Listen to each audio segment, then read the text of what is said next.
నమస్తే, welcome to BRK. నేను చక్కెర్ల ఝాన్సీ. ఇవాళ మన స్టూడియోలో సర్టిఫైడ్ మ్యూచువల్ ఫండ్ డిస్ట్రిబ్యూటర్ గన్న శ్రీనివాస్ రెడ్డి గారు ఉన్నారు.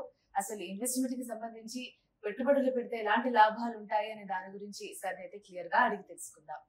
నమస్కారం సార్. సార్, చాలా మంది షేర్ మార్కెట్స్ లో పెడతారు. మామూలుగా ఏంటి, సినిమాల ప్రభావమో లేకపోతే ఇంకేదైనా ప్రభావం అయినప్పటికీ షేర్ మార్కెట్స్ గురించి కొంచెం నాలెడ్జ్ ఉంటుంది. మోస్ట్లీ కాస్త రిచ్ ఉన్న వాళ్ళే దాంట్లో ఇన్వెస్ట్ చేస్తారు సార్. ఎందుకంటే వాళ్ళకి అది వచ్చినా రాకున్నా పెద్ద రిస్క్ ఏ ఉండదు. మేబీ ట్రయల్ మెథడ్లు చూస్తూ ఉంటారు, కానీ నార్మల్ మిడిల్ క్లాస్ పీపుల్కి అయితే చాలా కష్టం. అలాగే ఎవరైతే రిటైర్మెంట్ అయి ఉంటారో వాళ్ళు మామూలుగా సంపాదించిందంతా చిట్టీలు అలా ఇలా వేస్తూ వాళ్ళకి తెలిసిన నాలెడ్జ్ ప్రకారం భూముల మీద, గోల్డ్ మీద ఇన్వెస్ట్ చేస్తూ వెళ్తుంటారు సార్. అలా కాకుండా ఇంకేదైనా బెటర్ ఆప్షన్ ఉందా సార్ మనకు? ఓకే, మీరు షేర్ మార్కెట్ అన్నారు కాబట్టి వరల్డ్లో ల్యాండ్ అక్కడ పోయిన సందర్భాలు ఉన్నది. ఫర్ ఎగ్జాంపుల్ నిన్న న్యూస్లో బాంబేలో ఆర్బీఐ ఉన్నది 800 కోట్ల ఎకరం. సో అలాంటి రేస్ సందర్భాల్లో ల్యాండ్ పెరుగుతుంది. సో ల్యాండ్ మనం కాపాడగలిగితే మనం బెస్ట్, దాన్ని మనం తీసుకోగలుగుతాం. ఎవరు కబ్జా చేయకుండా ఉండాలి అనుకుంటే go for. Okay, but previous analysis ఏం చెప్తే అంటే ల్యాండ్ కంటే షేర్ మార్కెట్ బాగా ప్రాఫిట్ వచ్చిన సందర్భాలు చాలా ఉన్నాయి. అనాలిసిస్ అవే చెప్తున్నాయి. ఓకే, ఇక షేర్ మార్కెట్ ఉన్నది కాబట్టి షేర్ మార్కెట్ ఎక్కడైనా మంచి చెడు రెండు ఉంటాయండి. షేర్ మార్కెట్ అనగానే సగం ఆలోచన వాళ్ళు అమ్మ అదంతా మోసాల కుప్ప, అంత గ్యాంబ్లింగ్ అంటారు. షేర్ మార్కెట్ చెప్పగానే ఫస్ట్ ఏమంటారు అంటే గ్యాంబ్లింగ్ పక్కా అంటారు. సేమ్ ఇదే నెగిటివ్ ఆలోచన అన్ని ఫీల్ వస్తుంది. అన్న ఫైనాన్స్ నడుపుతున్నా, చిట్టులు వేస్తున్నా అన్న, లేకుంటే ల్యాండ్ ఫ్రీలాన్స్ ఆఫర్ అంతే, ఎట్లా అంతా మోసం ఉంటుంది. యాజ్ ఎ ఇన్వెస్టర్ గా మీరు చూసుకోవాలి. పక్కడు కొన్నా అంటే సగం నాలెడ్జ్ ఒక షేర్ అంటారు, అది పడిపోతుంది. సో మీకు ఏ నాలెడ్జ్ ఉందో మీరు షేర్ మార్కెట్ ఎంటర్ అయ్యారు. బట్ షేర్ మార్కెట్ ఉంది కదా, 45 years లో ఎన్నో అప్ అండ్ డౌన్ చూసింది ఇండియా. కరోనా చూసింది, యుద్ధాలు చూసింది, రాజకీయాలుగా మార్పు జరిగింది, ఎన్నో జరిగినాయి. పైగా ఇంకొకటి ఏంటంటే అవుట్ సైడ్ కంట్రీ ఏదైనా చేంజెస్ వచ్చినా, అక్కడ ఏదైనా యుద్ధాలు జరిగినా కూడా ఇక్కడ ప్రభావం పడుతుంది. లాస్ట్ ఏ దేశంలో ఎక్కడ చిన్నగా జరిగినా అంతే, ఆ ట్రంప్ నోట్లకి వెళ్ళి మోడీ నా దోస్తు కాదంటే పడిపోతుంది. ఓకేనా, యుక్రెయిన్ ఇంకొక అటాక్ చేస్తున్నా అంటే పడిపోతుంది, ఇజ్రాయెల్ కూడా పడిపోతుంటారు. అంటే ఇన్ని క్రైసిస్ లో కూడా ఓవరాల్ 40% పెరిగింది. సో మనకు నాలెడ్జ్ ఉంటేనే ఇన్వెస్ట్ చేయాలి. అంటే ఇన్వెస్ట్ చేసేటప్పుడు ఏంది, ఆ కంపెనీ డైరెక్టర్ ఎవరు, వాళ్ళ యొక్క చైర్మన్ ఎవరు, వాళ్ళ ఎథిక్స్ ఏంటి, వాళ్ళు ఏం ప్రొడక్ట్ తయారు చేస్తున్నారు, వాళ్ళ ప్రాఫిట్ అండ్ లాస్. నాకు తెలిసి ఆ కంపెనీ యొక్క ప్రాఫిట్ లాస్ వచ్చి సిఎల్ తప్ప కామన్ అని ఎవరు అర్థం చేసుకోరు. నేను ఇంత చెప్తున్నా, నాకు కూడా అర్థం కాదు. సో ఇలా సగటు మధ్య తరగతి ఇన్వెస్టర్లు మోసపోతున్నారన్న ఉద్దేశంతోనే సెబీ ఏం చేసింది, మ్యూచువల్ ఫండ్ తీసుకోవడం జరిగింది. ఓకే సార్, దానికి ప్రత్యామ్నాయంగా ఓకే, ఇక్కడ ఏం చేస్తాడు, మ్యూచువల్ ఫండ్ లో ఫండ్ మేనేజర్ అంటాడు. ఈ ఫండ్ మేనేజర్ ఏం చేస్తుంటే ఆయనకు ఒక 10 years చదువుకున్న, ఫైనాన్స్ చదువుకున్న ఎక్స్పీరియన్స్ ఉంటుంది. ఒక 10 years మ్యూచువల్ ఫండ్ ఇండస్ట్రీలో పనిచేసి కంపెనీ డైరెక్టర్ చైర్మన్తో మాట్లాడే అనుభవం ఉంటుంది. ఒక కంపెనీ యొక్క బ్యాలెన్స్ షీట్ చదివి చెప్పగలుగుతారు, అతనికి ఇంటర్వ్యూ ఇస్తగలుగుతారు. సో ఆయనకు యాక్సెస్ ఉంటుంది.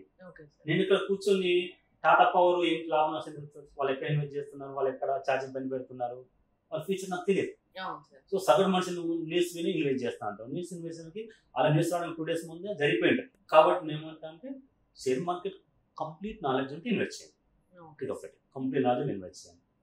తర్వాత ఎక్స్పీరియన్స్ ఉంటే ఇన్వెస్ట్ చేయండి. ఇంకోటి, నేను ఒక ఫండ్ నేమ్ చెప్తే ఎగ్జాంపుల్ మాత్రమే.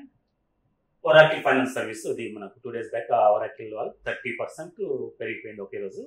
అతని యొక్క షేర్ ఒక రోజు వాల్యూ ఎంత పెరిగిందంటే మన ముఖేష్ అంబానీ యొక్క టోటల్ అతని జీవితకాలం సంపాదించిన అతని ఇండివిజువల్ వాటా పెరిగింది. షేర్ మార్కెట్ ఎంత మజా ఉంటుంది చూడండి. ఒరాకిల్ యొక్క ఆ చైర్పర్సన్ యొక్క కోఫౌండర్ యొక్క 1 day ఇన్కమ్, ఆ 1 day షేర్ అప్పు వల్ల ఎంత పెరిగింది అంటే అర్థం కాదు చెప్తా. ముఖేష్ అంబానీ ఇండివిజువల్ అసెట్ మొత్తం ఆయన కిలో సంపాదించిన ఆ ప్రాపర్టీకి సమానం 1 day. సో ఇలాంటి వండర్స్ షేర్ మార్కెట్ జరుగుతాయి. ఇప్పుడు నేను చెప్పినా అనుకోండి, ఎగ్జాంపుల్ నేను చెప్పిన కొనేసుకున్నారు, 2 days బ్యాక్ చెప్తా 10% పెరిగిపోయింది, మళ్ళీ నిన్న మొన్న మళ్ళీ పడిపోయింది. సో మీరు అగైన్ అమ్మేసుకుంటారు. అది పెరిగితే తగ్గుద్దన్న భయం ఉంటుంది, పెరిగింది అంటే తగ్గుదాం. షేర్ మార్కెట్ ఎలా అంటే 1 లక్ష రూపాయలు నడి రోడ్డు చౌరస్తాలు వదిలిపెట్టినట్టు, అది ఎప్పుడేమో తెలియదు. షేర్ మార్కెట్ అలా అంత ధైర్యం ఉండాలా, ఎమోషన్ కంట్రోల్ చేసుకోవాలి. పెరిగింది అనుకుని పడిపోద్దన్న భయం ఉంటుంది. ఓకే, ఎలాగో మళ్ళీ మైనస్ మార్క్ నెగిటివ్ ఉందని చూసి బాగా అనిపిస్తుంది. ఇలాంటి ఎమోషన్స్ కంట్రోల్ కూడా చేసుకోవడం మన వాళ్ళకి కాదు, సగటు మనిషి కాదని SEBI security section board of India ఏం చేస్తుంది, సగటు మధ్యతరగతికి ఏం తెలియని సాధారణ వాళ్ళకి పొదుపు ఉద్దేశంతో ఈ మ్యూచువల్ ఫండ్ లాంచ్ చేయడం జరిగింది. సో ఇది ఇక్కడ మనం ఇన్వెస్ట్ చేసిన 30 years లో ఇన్వెస్ట్ చేసిన ప్రతి ఒక్కరికి almost majority of the funds profit ఇచ్చినాయి, ఇవ్వబోతున్నాయి కూడా. ఎగ్జాంపుల్ చాలా ఫండ్స్ ఉన్నాయండి. నిప్పాన్ ఉంది, తర్వాత హెచ్డిఎఫ్సి ఉంది, ఐసిఐసి ఉంది, ఆదిత్య బిర్లా కార్ ఉంది, చాలా ఫండ్స్ ఉన్నాయి. ఈవెన్ నెగిటివ్ ఫండ్స్ కూడా డబ్బులు సంపాదించిన రోజులు ఉన్నాయి. Okay right. ఇక మ్యూచువల్ ఫండ్ డబ్బులు వస్తాయి పక్క, కంట్రోలింగ్ దానికి ఫండ్ మీద ఉంటాడు, మన డబ్బులు మంచిగా తెలియడం కోసం ఏదైనా మిస్టేక్ అయితే సేవ్ ఉంది. సో మన డబ్బులు ఇక మీరు ఏదో క్వశ్చన్ దాకా వెళ్తున్నాం. ఒక 30 years యువకుడు ఒక డైలీ 100 rupees ఇన్వెస్ట్ చేశారు అనుకోండి, ఆయన 30 years ఖచ్చితంగా 2 కోట్లు అవుతాయి. ఒక 30 years యువకుడు ఇన్వెస్ట్ చేస్తే ఓకే 60 ఏళ్ళు వచ్చేలోపు 2 కోట్లు అవుతాయి. Just daily 100 rupees. ఆ 2 కోట్లు వేసాక వృద్ధాప్యం వస్తుంది. ఇక ఏంటి, ఈ 2 years 2 crores ఉన్నాయి కదా, వరస్ట్ కండిషన్ అగైన్ మళ్ళీ 12%. అండ్ ఆయనకు 2,40,000 వస్తాయి ప్రతి మంత్లీ. ఆయన ఎంత అంతే సార్, రిటైర్మెంట్ లో ఇంకెవరి మీద ఆధారపడకుండా ఆయన పోషించుకోగలడు, అంత అమౌంట్ కాబట్టి ఇంకొకరు కూడా పెట్టగలడు. వాళ్ళ నెక్స్ట్ జనరేషన్ అసలు వెళ్తుంది. ఇప్పుడు మ్యూచువల్ ఫండ్ ఇన్వెస్ట్ చేశారంటే అతని యొక్క లివింగ్ స్టైల్ చాలా సిస్టమేటిక్ గా ఉంటుంది. ఏది ఎక్కడ ఖర్చు పెట్టాలో తెలుసు, ఎంత ఖర్చు పెట్టాలో తెలుసు ఆ డబ్బులు. సో అలా పొద్దు చేసిన వాళ్ళ పిల్లలు చాలా విషయం ఉంటుంది.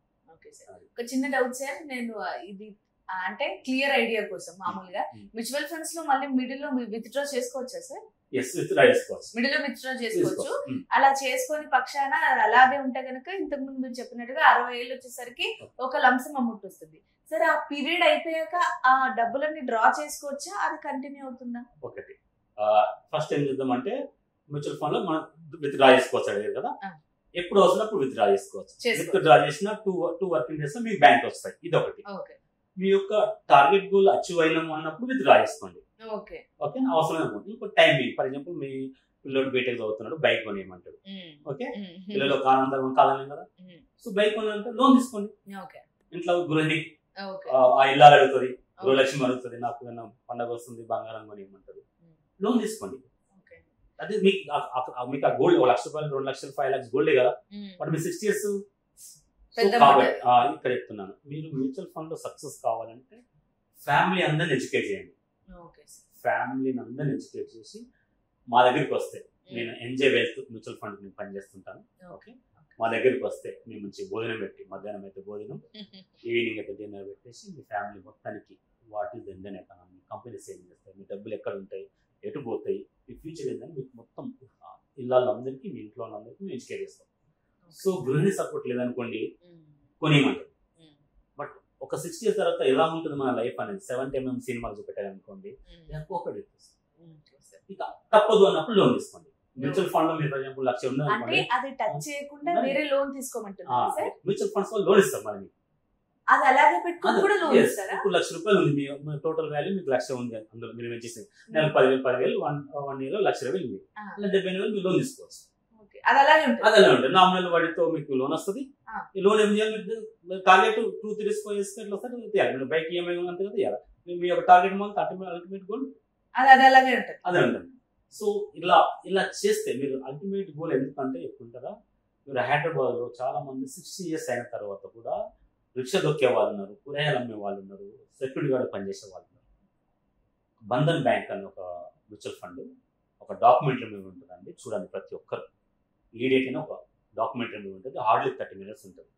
ప్రతి ఒక్కరు చూడాల్సిన డాక్యుమెంటరీ. చాలా మంది వాట్సాప్ యూట్యూబ్లో చూస్తుంటాం కదా చెత్త చెదారం, ఇది కూడా ఒకసారి చూడండి. 20-30 minutes మీ విలువ కనుక టైం లాస్ అయిందంటే నేను సారీ చెప్తున్నాను, లేదు అంటే అది మీకు అనిపిస్తే ఇన్వెస్ట్. మీరు బాగా కరోడ్పతి అయినప్పుడు నాకు థ్యాంక్స్ చెప్పండి. అక్కడ ఏముంటుందంటే ఒక చిన్న పిల్లలు ఉన్నప్పుడే ప్యాకెట్ మనీతో ఇన్వెస్ట్ చేస్తాడు, అతను ఒక 30 years రాగానే రేంజ్ రోవర్ కార్ అంటారు. వాస్తవం జరిగింది. ఇంకోటి ఈడియట్ రిటర్న్ అనేది సెకండ్ పార్ట్ ఉంటుంది యూట్యూబ్ లో, డాక్యుమెంటరీ మూవీ. అందులో క్యారెక్టర్స్ అని కూడా ఒరిజినల్, అంటే బాంబేలో టాక్సీ డ్రైవర్ మీరు అన్నారు చూడండి, రిటైర్డ్ అయిన ఇంకా మేము ఇండిపెండెంట్ కావాలంటే వాళ్ళు ఇన్వెస్ట్ చేయాలి. టాక్సీ డ్రైవర్కి ఏం తెలుస్తుంది? Correct sir. బొంబాయిలో కార్ డ్రైవర్కి ఏం తెలుస్తుంది? అసలు చదువుకున్న వాళ్ళకి తెలియదు. చాలా మందికి చదువుకున్న వాళ్ళకే వాళ్ళు డాక్టర్, ఇంజనీర్, బట్ ఫైనాన్షియల్ ఇది లిటరేచర్ కాదు వాళ్ళు, ఫైనాన్షియల్ వాళ్ళు ఎన్నుకున్నారు. సో మీరు 60 years బాంబేలో ఉన్నది. సో పిల్లలము యుఎస్లో అక్కడ ఉంటారు, యుఎస్లో ఉద్యోగరీత్యా చదువురీత్యా వేరే పట్టించుకోరు, అనాథాశ్రమంలో ఉంటారు. అనాథాశ్రమం ఓల్డేజ్ హోమ్లో ఉంటుంది ఇదే సెకండ్ చూస్తే. ఓకే, తర్వాత బాంబేలో అందరిని ఇంటర్వ్యూ చేస్తారు, ఏజ్డ్ పర్సన్స్. మనం చెప్తా మాట్లాడతాం, నేను నాకు ఏం తెలియదు అంటే ఇండియాలో 80% పాపులేషన్ నిరంతరం ఒక బౌండరీలో ఉన్న సాంగ్ నిరంతరం పనిచేస్తే కానీ రెక్కాడితే కానీ బుక్ ఆడని పరిస్థితులు ఉన్నాయి. సో అలాంటి వాళ్ళకు నేను డైలీ ₹100 ఇన్వెస్ట్ చేసి చెప్తాను.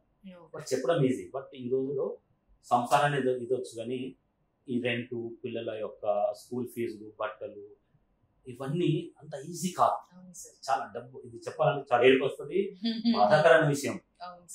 బట్ మీ టార్గెట్ చూడండి, రోజుకు ఒక 100, 60 years 50% లెక్క చేస్తే ఒక 100 కోట్లు అవుతుంది. సో 100 కోట్ల ముందు మీరు రోజుకు 100 అంటే రోజుకు ఒక గంట ఎక్కువ పని చేయండి. బిజినెస్ మ్యాన్ అయితే ఒక గంట ముందే షాప్ తీయండి, ఇంకో ₹100 న్యాయంగా సంపాదించండి, ఎథిక్గా ఉండండి, కస్టమర్ ట్రాన్స్పరెంట్గా ఉండండి. మీరు సంపాదించే ప్రతి రూపాయి మీ రిటైర్మెంట్ లాగానే చాలా ఆనందాన్ని ఇస్తుంది. ఒక 20 years యువకులు లెక్క ఎంజాయ్ చేయొచ్చు. 6 years ఏమి ఉండదు కాబట్టి మీకు 2 కోట్లు కదా. ఎవ్రీ డే మీకు టాప్ మోస్ట్ కంపెనీలో స్లీపింగ్ పార్ట్నర్ ఉంటారు. ఆ టాప్ మోస్ట్ కంపెనీ మీకోసం ప్రాఫిట్ ఇస్తూనే ఉంటుంది. వాళ్ళ part of the Indian growth, companies develop అవుతుంది పార్ట్. సో రిటైర్మెంట్ అనేది నంబరే మాత్రం, బట్ మీరు యువకులుగా ఉన్నప్పుడు ఏం చేయాలనుకున్నారు, you can dream that fulfil చేయొచ్చు. సార్ మొత్తంగా అది ఏంటి, ఎక్కడ ఇన్వెస్ట్ చేయాలి, షేర్ మార్కెట్ లో చేస్తే ఏంటి, ఒక రిటైర్మెంట్ పర్సన్ కి ఎలాంటి లాభాలు ఉంటాయి, ఒకవేళ ముందే కనుక మ్యూచువల్ ఫండ్స్ లో ఇన్వెస్ట్ చేస్తే అనే దాని గురించి చాలా క్లియర్ గా చెప్పారు sir. Thank you so much.